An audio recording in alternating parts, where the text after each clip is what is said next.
Hi, and welcome to In the Trenches. I'm really lucky to be joined today by Brandon Echols, who is head of product design at Confluent, and he had spent 15 years working at companies like Splunk, SapientNitro, Microsoft, and more. And in our conversation today, we're going to be talking about what it takes to scale design teams as part of products and services that deliver real value to customers like many of the fun companies he's worked with. So thanks for joining me today. Of course. Thanks for having me. So let's dive right in. So, before we go into the scaling process, especially what you're doing right now at Confluent, and congratulations on the new gig. Thank you. I'd love to just do some quick fire tips. So the first one would be one tip you have for product experience leaders. Let's see. I would have to say to be scrappy. It's one thing that I always try to hire for. Sometimes there aren't processes that exist, especially in a smaller team, smaller company. And so being able to kind of navigate that and figure out what needs to be done to complete whatever task at hand, I think is really important. So scrappiness all day long.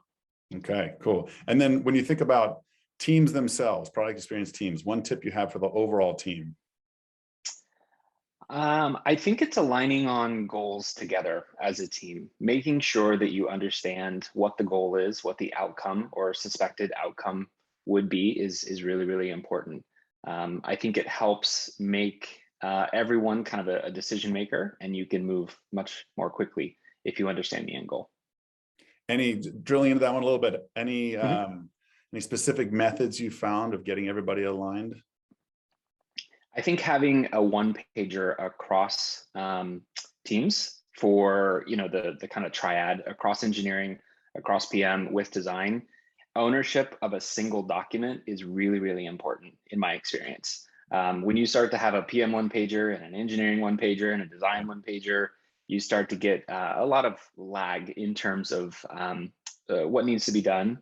And I think there's a lack of ownership. And so, yeah, collaborating together on one doc holds everyone accountable to the same thing and allows for a little bit more seamless workflow.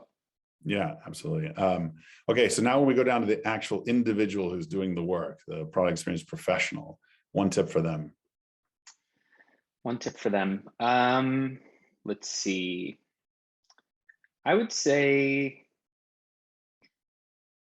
probably focus on communication and collaboration. I think someone who can really storytell is really, really important, because you're bringing the teams along for a journey. So storytelling to me is about understanding what the customer's problems might be and how you want to solve those things. So being able to frame the problem in the right way and communicate well is key to finding that success. Collaboration and communication ends up being a theme through all three of those tips, right? I think so. Yeah. I mean, I just think it's really important as you begin to solve problems, you really want to make sure you're solving the right one. And so, execution to me is kind of, I don't want to call it standard, but you have to have the ability to execute. But storytelling is something that if it's a challenge for designers, you typically won't get the solution perhaps that you're hoping for. So, all right. So you just recently made this move. You've been at Splunk for how many years? Just over right around 7 years. Right. So big move to go over to Confluent. And you started sharing with me why, what you hope to bring to Confluent and why you decided to make the move. Yeah, I think after 7 years, when I first started at Splunk, I was the 7th designer. The team was really small. Talk about being scrappy. Like they didn't even know what design was. I think they had transitioned a bunch of front-end engineers and called them product designers back then. So never happens. So as I started there and really trying to figure out what that could mean at Splunk, I think there were a lot of learnings over the years in terms of building out UX research, design systems. How do you think about these services across platform? And so, yeah, after that amount of time, I was managing a team of close to 50 designers across 8 teams. And so for me, I kind of missed the learnings of building a small team and focusing. And, some things worked well over the time at Splunk and some things did not. So it was really exciting of an opportunity at Confluent to start with a small team and be able to build a practice as their first head of product design. So that was super exciting to me. That's fantastic. And so We'll jump around, but some of the themes we discuss in the section are scaling, tools, process. I'm going to use scaling throughout because that's what you're dealing with a lot today. And so when you think about the org design set up to scale, what have you found to be the best org design, whether it's hub and spoke or embedded, et cetera? Yeah, great question. So when I joined 3 months ago, the designers were embedded. And I think there comes this like natural inflection point when you get to somewhere 15 to 20 designers in my experience, where the embedded model starts to break. And I think it's because some of these companies with this type of growth, you're changing investments often, quarterly even. And so you've committed these designers to areas that maybe were really important a year ago, 6 months ago, but maybe that's kind of transitioning to another team. And so their capacity falls off pretty quickly in some areas. So instead of someone being utilized 100%, might only be 50% in an area, just because the priorities have changed for the business. And so in my experience, I like what's called this hybrid model, which is not a full agency model where every project is just assigned to a designer. And it's not necessarily embedded where you've staffed someone against a team, but you have this like centralized focus where you can say, we as a team are focused on something. In my case, I think with Confluent, it's really interesting to look at personas. So our persona teams are what we call operator and developer. And so the operator team is a group of 6 designers, and we take all of the priorities against that persona and then align the team that way. That also, to your earlier question, keeps the team really focused on the goals of what they're trying to achieve for that persona. So there's a lead per team where someone is accountable for that persona and the entire customer journey. And then projects are pulled from that team, if that makes sense. And then, so how are they aligned with the product manager's priorities? So project manager priorities are in different product areas. And so as we do company priorities, it's very easy to see, okay, these are the top 10 priorities. These are all developer focused versus operator focused. And then each team will then be paired with a PM to complete that work. So it is project by project basis. And typically our projects tend to be a quarter at least. And so you do have that type of committed relationship where they're like an embedded designer, but it's not permanent. Got it. Okay. And then when a project comes along, are there, a couple designers, one might be primary and a secondary, where they're able to do different versions of comps or flows or brainstorming and bang off of each other with these ideas? Or is it kind of one per priority? Yeah, so I love pairs design when you have a team of that scale. I currently manage a team of 10 people, and so we don't always have that luxury. Right. So yes, in theory, the reason they're focused on personas is because every week we'll do our design reviews with the persona focus. So they are getting that feedback. We are having a critique. We are engaging as a team to say what an operator is trying to achieve. This is how we think we can solve it. And this is the scope of the project and how we think we can deliver this type of work. So are you yet at the scale where you're adding researchers, or are they are the designers tasked with doing this sort of research around the persona?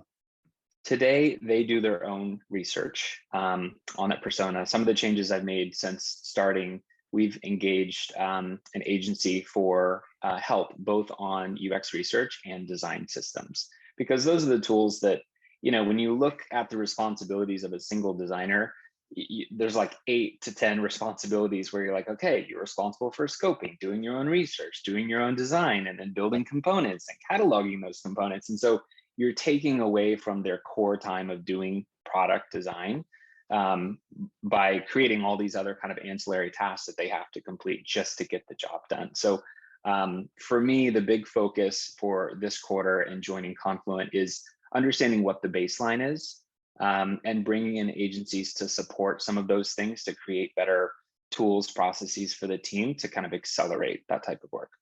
Super interesting. So, when asked the question several times, when's the right time to create a design system? Most often the answer is yesterday. And your hack through that is, instead of saying, look, we need to hire up a whole design systems team and get a whole bunch of methodology around it, you've augmented by bringing in, advisors, consultants, right? Absolutely. Yes. So if you look at our team today, we have 0 visual designers. They are all product designers, which are mostly interaction UX, I'd say, on the spectrum. And instead deciding, to kind of augment everything else we can with agencies just to keep them going at their current pace, and then we'll extend those. So the way I look at the team, we have 3 big buckets of how we're looking at hiring and growing the team for next year. One is the existing workload, and that will continue to grow in all of these product areas. So we will need to hire more designers. Another one, as we continue to expand in different countries, there are other teams popping up for us in Europe. And so it's growing part of the team there that will also be persona based. Mm-hmm. And then the third for me is the kind of the foundational horizontal team. So UX research, design systems, even design program management. How do we measure capacity? How do we start shifting designers? How do we look at engaging in these projects in that way? So those are kind of the 3 big areas for me that are top of mind for next year. So, and as you think about, if you only got to choose one, in some ways I'm asking to rank, do you go with the design program manager? Do you go with the design systems? Or do you go with the user researcher? What would you prioritize as most impactful first?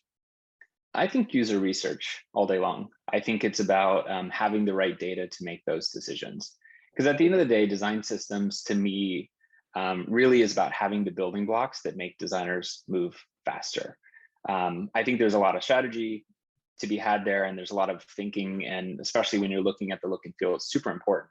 But in the stage that we are in, with the size team that we have, having both qualitative and quantitative data up front to make fast decisions and to move quickly is really important. Makes total sense. And then, I heard someone recently lamenting user research and saying that it's, these are just PhD projects of people that go dig, but they don't actually become practical. How do you make sure that they stay practical and are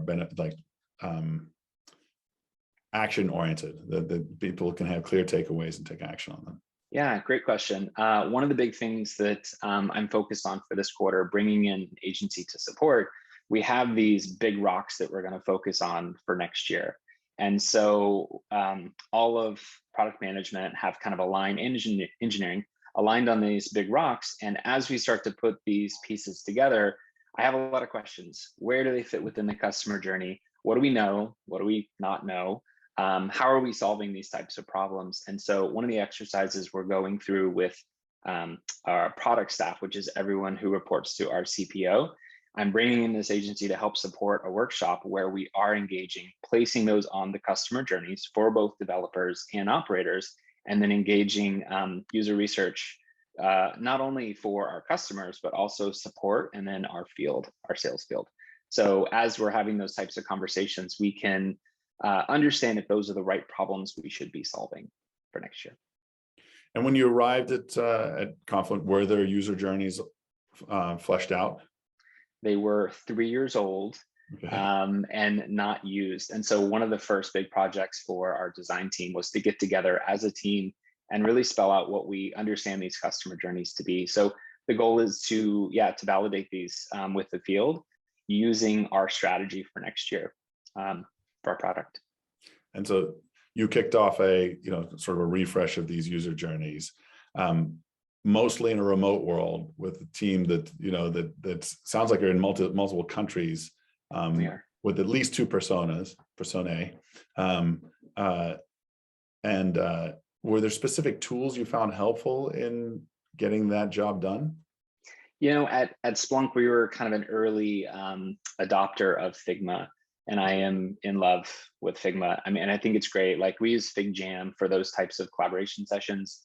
We also do our team retros in FigJam. So it's just nice to have one tool as a source of truth that we can leverage, not only as a team, but also with cross-functional partners. They know that our designs are in Figma, they can access them, they can comment on them. So yeah, I'm totally biased and all in on Figma. Yeah, that's you're not alone. All right, so you also probably scaling up this team, right? So you have 10, what's the number for next year, and how do you go about hiring in a competitive market, and what are you looking for specifically? Not in Yeah, terms of roles, but in terms of the skill sets. yeah. Great question. It is definitely a competitive market. There's no doubt about it. I think there are two questions that I really ask at the start of an interview. One is, why Confluent? Like, do people understand the space? Do they understand Apache Kafka, like what that means being open source and what they would be designing? Or is it a referral? Or do they feel like this space, being data designers, is interesting? Like, what is so engaging to them? I think understanding where people are coming from, like there is a type of designer that likes to solve really complex problems in this type of enterprise space. And so that's really what I look for. Number one, is this type of designer looking for that, or they just, stumbled upon it, or a referral or something like that, and not as passionate about the space? Because it's hard, it's technical. You have to be constantly learning in this space to understand and to keep up with the technologies. And so that's number one. And then two, back to my comment about being scrappy. I absolutely look for that. I think it's less about, of course, you want a great designer, you want the skill set there, but those types of the hard skills to me is kind of a given. It's the soft skills of asking the really hard questions, the storytelling aspect that allows designers to be successful, especially in a small team. Everyone has to have that perspective, understand what the goals are, and kind of tackle it that way. Yeah, I feel the same way. And one of the tricks I found was finding folks that had been at a big company for some period of the time, but then also been at startups, and sometimes startups that have failed end up being the best. And it doesn't, Absolutely. not necessarily just design, but product and in engineering, because they don't expect everything to be perfect. They've seen the chaos of a startup, but they've also seen what it could look like in a big company. It feels like those two get you that flexible, yet also the depth. Yeah, absolutely. I would add agency experience to that as well. Oh yeah, that's There's another one. Yeah, there's something about like being able to come in and deal with clients, multiple clients at any given time, that makes people able to pivot and pivot effectively. And I think that's really, same with startups. I think it's really important as a skill set. that's a great one, right? Because you're changing clients all the time. They have to be quick in terms of coming up to speed. They need to be able to deliver a message very clearly, because this, when you're a client, the client is looking at 50 different things at once, and they only get a certain amount of time with them. And then have some quick impact and value, and then usually move on. So that's a great one. All right, so it's only been a short while there, but you probably had a similar experience at Splunk, where you were trying to get more resources, and in a world of fixed constraints, you don't get to have unlimited design professionals, product experience professionals. How did you effectively, I'll use the word argue, or position your team to be able to get more resources to effectively meet your goals? Great question. Early on, it was interesting. Before coming to Confluent, I was interviewing with a few different companies, and a lot of them being kind of smaller. And the same question kept popping up, like, what's the right ratio? Like, what is the golden ratio of product design? And it was interesting because I don't believe there is one. There's no magic number where you can come in and say, well, if you have this many PMs or this many engineers, like this is the number. So after joining Confluent, I went on a listening tour for my first 30 days. I think I had like 45 one-on-ones with people all across different departments to kind of understand how they viewed product design, what was important to them, why they thought they needed a head of product design. And then from there, kind of dug into the relationships in what was working. So looking at the ratios, to me, you can start to see, okay, we're potentially behind in terms of how we partner with PM. Our ratio was pretty low there. We weren't even aligned with front-end engineers. Like I really built a case for, this is how far the designers are stretching across. And then these are how many tasks they're actually doing on every single project. And so I think that really helped illustrate the challenge of, because of the way we were positioned, because of the amount of work the designers were doing, and because of some of our processes, that PM was going to engineering to scope first and then back to design, we were getting kind of squished in the middle. And I'm like, you're expecting, these great design solutions, but when you go to engineering and say, okay, we got to do something this quarter. Okay, engineering, you want 6 weeks. Great. I'm going to write a 1-pager and design. You get a month to create whatever it is you think we should be designing in this type of a project.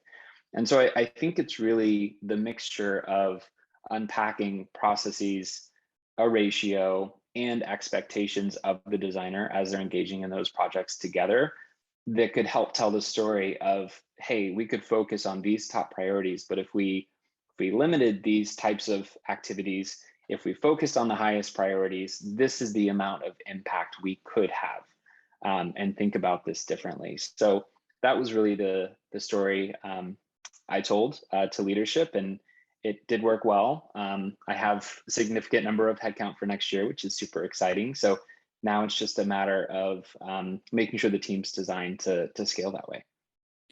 And in that, the word impact is super important for me. So impact is the ability to support, as you're describing there, but also sort of outcome oriented. So we will be able to deliver on this. How do you measure impact and outcome from a product experience standpoint?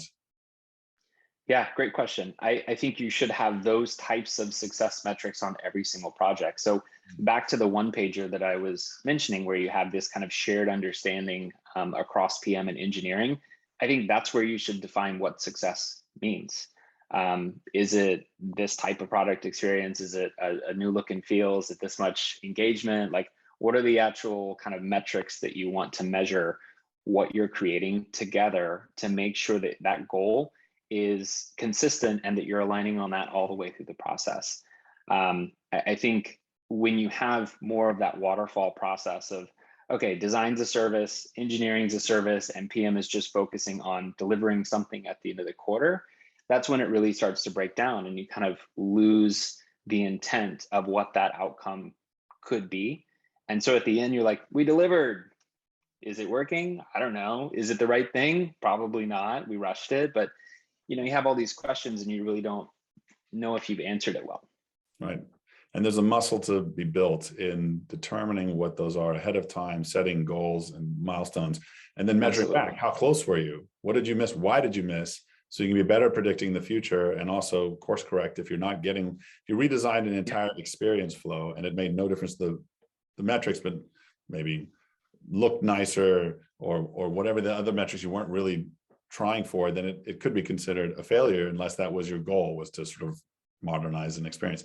And so I agree, setting them up ahead of time is super important. And then having shared goals is critical, rather than having, well, NPS is the score for design and product, uptime is for engineering. Like shared goals is critical. Well, and I think what's interesting too, like later on in those types of projects, we've had a couple pop up since my time at Confluent. You'll have these types of disagreements where it's like, oh, well, we committed to this, or we said this, or something happens in this communication breakdown where, because you don't have that initial alignment up front, something will break along the way and you're not able to articulate whose fault it was, why it broke, what you should have done differently. It's just like, we're not aligned. Right. And that's not really helpful when you're 2 weeks out from delivering something. So yeah, I absolutely agree. I think it's critical to measure that up front and to understand the goal to keep people accountable. So if you do have to make changes or adapt along the way, which happens 100% of the time, you can say, are we still, actioning this goal? Are we still comfortable with what we're doing this quarter to be able to deliver value here? Right. That's our North Star and we're all aligned to it. So Definitely. I'm going to unpack a little bit this process. Each company does it slightly differently. I'd love to understand the 1-pagers, when they start, and go even back further. So, there's probably a strategic direction the whole company sets for a year or a quarter or a half year. Is this 1-pager a cascading, like a V2 Mom at Salesforce? Is it like a OP at Amazon? And then do you build up and ladder up to the top one? Is it bottoms up or tops down? A lot of questions in there. But what does the process look like from overall big P and E and D strategy all the way through down to each team building? Yeah, great question. Currently, we do not have the cascading, the kind of V2 mom one pagers at Confluent. They are done by product areas. I think what I mentioned earlier about engaging with the product team and the engineering team across to understand kind of those big rocks is to uncover early enough what type of research needs to be done, what are the open questions, are we solving these right problems, and then the teams will break off and do one pagers on their own. So instead of just the PM reaching out to customers or thinking they understand enough of the problem to articulate it in a one pager, the team does it together. And we are piloting something that really worked for us at Splunk, which is more of a design sprint attached to that one pager. Okay. So the team will spend somewhere in the range of like 3 to 5 days together, where we're scribbling, somewhere in Figma, FigJam, some sort of sketch. Let's sketch the problem. What are the workflows as we understand them? Yeah, what are we trying to change? What are the goals? How do we measure it? All of the things that go into kind of this one pager to say, okay, do we understand enough about this problem to solve it and how we want to tackle it? Or do we still have questions and should we engage research in some sort of selective way before kicking off? So it's more of a timing aspect where we're trying to get everything out before the project starts to make sure that we're kind of ready to hit go. What's super valuable, it's the alignment that you're doing early on that's preventing that confusion 6 months down the line. Exactly. So yeah, not cascading. I'd love to be there one day, but I think the individual product areas for now, at least as a leadership team, should be aligned and should be able to measure those goals and define success for their own teams each quarter. So those are coming as needed, right? So we have a project we're kicking off for Persona, and we do the design sprint and we create the one pager. What does the review process look like of that one pager? Does it cascade up to the chief product officer, higher than that? Typically just, well, that's not necessarily true. Our CPO for sure. Our CEO, Jay, is very engaged in the product development kind of life cycle, which was most of the reason why I took this job, because I think it says something when CEOs are more product focused. Field focus is also super valuable, but with this type of a startup, especially being a co-founder of Apache Kafka, I think it was just a really interesting opportunity to be engaged at that level. So we do circulate those with leadership early on. Again, it's only been 3 months, so we're just piloting a few of those projects. I'd like to see more as we begin to define that. And eventually, I think that will help us kind of guide and have a legend of the entire product experience across these product areas. Okay. And then once they're into the design work, beyond the design sprint, the actual sort of product experience design, tell me about how your design sprints, design reviews work now at Confluent, and how they're different from what you were doing at Splunk. So they're fairly similar. So we have our design reviews as a product design team, and then we also have them engaging with the cross-functional teams in their product areas. So we have kind of both on 2-week cycles, and then we will do our product reviews, design reviews with leadership for each area. And that's typically as needed, somewhere monthly is what it tends to be, with our CEO, CPO, head of eng, the entire kind of leadership team to come in and kind of look at progress, what's working, where the team is, and help them, unblock anything that's kind of popping up in that area. And in those, it's clickable flows, it's screens, it's what are they actually looking at exactly? Yeah, so we'll build all of our prototypes in Figma. So we'll have clickable flows where we're looking at, this is the problem, these are the goals we set up, these are the workflows and what they look like, and this is where we are, or maybe something that's not working right that we need to reevaluate. Got it. Okay. All right. So the last set of questions is a little bit more around strategy. So we've hit a little bit about how you're deciding for each one of the products with the one pagers. But if you step back, and this might be related more to your time at Splunk, this move from I'm designing a page to I'm designing a flow to I'm designing experience to designing a true strategy or product experience or business experience. Have you seen some of those shifts happen at Splunk where people are thinking a little bit more about an entire business experience all the way through to maybe the customer success folks, et cetera? And if so, how do you make that transition? Yeah, great question. I did see that at Splunk eventually. I think early on, you're right. Everyone's just kind of tackling the screens themselves. Eventually, you get to a point where you need to have consistency. So you're not creating that type of fragmentation across the product, and you kind of keep stepping back. At Splunk, we did a lot of customer journey work, even we called it pre-purchase, which was mostly kind of marketing the website and various web properties. And then at the end of the customer journey, as we like to think of it inside the product, which included customer success, field, expanding the product, all of that as well. So by mapping the entire journey, I think it helped us. The way we looked at it, the customer journey was outside of the product and wide enough where we're kind of looking across all of our web properties, the entire product, and then sales and support and the entire kind of life cycle. So I do think it's really important to include those types of things because there's a lot of value there. When I mentioned the exercise that we're now doing at Confluent to kind of set up this baseline for next quarter, part of it is engaging the field and engaging support to understand where those areas are that we might need to focus. So where are the support tickets coming in primarily? What are those hit? Why is there such a focus in that area?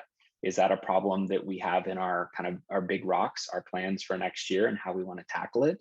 So how do we get different sources of truth from the field support and our customers, and then triangulate those on what the real kind of root cause is to make sure that from a design perspective, we can prioritize, focus on those areas, and then to your point, measure our impact instead of just a bunch of individual kind of projects. Yeah. So to me, the strategy is super important as we start to think that way. And the team is relatively small. So right now the team has been focused on individual product areas. So reorging the team in terms of personas has really even elevated the conversation already in the first 3 months, where they're saying, oh, that's true. This persona might not care about that. I don't know why why is this project focused on this area if it's not so important to this persona? So I think it gives the team more, I hate to say firepower, but more knowledge about the problems we're trying to solve to be able to communicate that to their team to make sure that they're aligned on those goals. And when you're thinking about this sort of grander initiative, one of the things I'd like to understand is what you see the difference in roles and responsibilities are between product management and product experience. Yeah, great question. I think ultimately every leader is in charge of the product experience. Mm-hmm. Like PMs, engineers, design, anyone can go into the experience and say, this is working well for our customers or it's not. I think the line should be blurry between a designer and a PM in my mind if you're doing it well. If you're not doing it well, you'll have the PM engaging with customers or coming back with an individual one-pager and leveraging design as a service where it's a little bit more disconnected. And someone typically is telling you, this is what the problem is, this is how we're going to solve it, this is what I need. I think to our earlier point, when you collaborate across PM and engineering together, you're able to come together with that solution and the goal, and then get creative, all of you, PM, design, and engineering, about creating the solution that you need to create for the most impact. Yeah, I think that's the big secret to success, is this 3 in a box or 3 legs of a stool. Everyone calls it something different, but there isn't as hard a fast rule between each. Everyone brings their skill set for sure, but they can dabble a little bit in each other's areas to be able to create a great business outcome for our customers. I totally agree with that insight. Well, and to your point, it's about that trust. I think you have to have trust in that team to be able to operate. Like if you really boil it down, it is about that, to say that I trust the PM, the engineer, because we're in this together, we're solving the same problem, And at the end of the day, we're all on the hook for whatever we're creating in the end. So yeah, I think building that trust and rapport is super important. Wow. So to summarize this fantastic conversation, I really enjoyed our time. It sounds like, if I was to think about it, this communication, collaboration built on a foundation of trust is what creates amazing product, services, and experiences. And is that a fair summary? Anything you would add to that as well? I think you distilled that well. Yeah, I think it really comes down to a lot of those types of soft skills. And I think that is the secret, not only the craft and the expertise in designing, but also the soft skills to be able to communicate and to bring people along on that journey. That's the key for sure. Oh, man. Well, Brendan, thank you so much for taking the time. I really, really enjoyed this. And again, with gratitude, thank you. Ditto. Thanks for the time, Ron. Okay.